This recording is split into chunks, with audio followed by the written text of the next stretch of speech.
guys, Devin here for Test Equipment Depot. Today we're going to be taking a look at the NetChaser Ethernet Speed Certifier.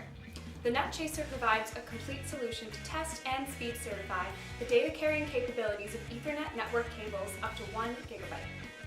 It tests for noise in the network, detects faults in cable wiring, and ensures that cables are able to support the speed capabilities of active equipment. Cable testing features include bit error rate test, signal to noise ratio, and skew.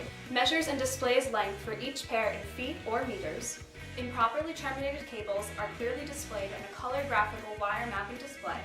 Verifies continuity for RJ45 and coax cables. Saves test results for easy upload to a computer, tone generation, and testing and ID remotes, up to 8 available.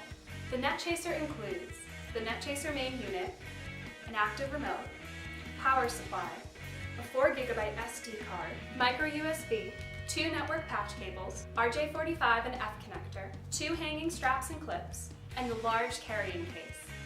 For more information on the NetChaser Ethernet Speed Certifier, click on the link below. Thanks for watching another video by Test Equipment Depot.